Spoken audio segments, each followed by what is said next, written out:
खूप खूप आभार माननीय श्री देवेंद्र फडणवीस जी, आपण आमच्यासोबत या दूरश्राव्य प्रणालीद्वारे इथे उपस्थित राहिलात याबद्दल आपले खूप खूप आभार। यानंतर मी महापौरांच्या हस्ते माननीय श्री मंगल प्रभात लोढा, मंत्री कौशल्य रोजगार उद्योजकता नाविन्यता तथा सहपालकमंत्री मुंबई उपनगर जिल्हा यांचे पुष्पगुच्छ देऊन स्वागत करतो।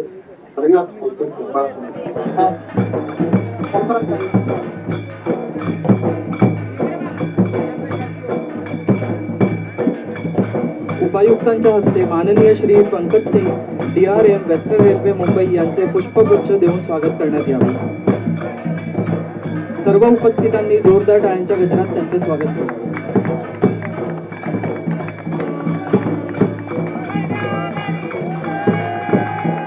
उपस्थित सर्व नागरिकांना, मान्यवरांना तसेच नगरसेवकांना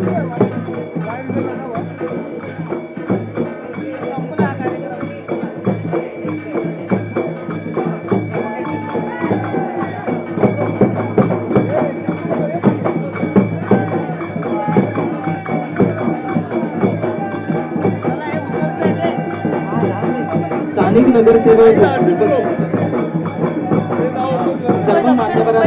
मुंबई सेंट्रल आणि नागपाडा यांना जोडणारा ऐतिहासिक 130 वर्ष जुना असा हा पूल आहे। त्याचं उद्घाटन पुन्हा पुनर्बांधणी करून करण्यात आलेला आहे। वाहतूक मार्गाची 7 दोन्ही बाजूला पुरेशा रुंदीचा पदपथ असेल। त्याचसोबत हा पूल कसा असेल त्याची वैशिष्ट्ये आपण पाहतोय। मुंबईतील बेलासिस उड्डाण पुलाचं उद्घाटन करण्यात आले आहे। मुख्यमंत्री देवेंद्र फडणवीस आणि उपमुख्यमंत्री एकनाथ शिंदे यांच्या हस्ते ऑनलाईन पद्धतीने हे उद्घाटन करण्यात आलेलं आहे। मुंबईतील बेलासिस उड्डाण पुलाचं उद्घाटन झाल्यानंतर दक्षिण मुंबईकरांचा प्रवास आता सुखकर होणार आहे।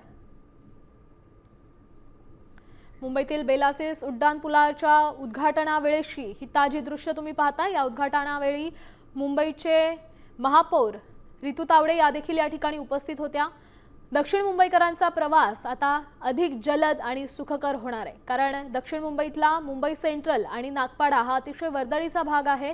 या दोन्ही भागांना जोडणारा हा ऐतिहासिक पूल मानला जातो। 130 वर्ष जुना बेलासिस उड्डाण पूल आहे आणि याची पुनर्बांधणी करण्यात आलेली आहे।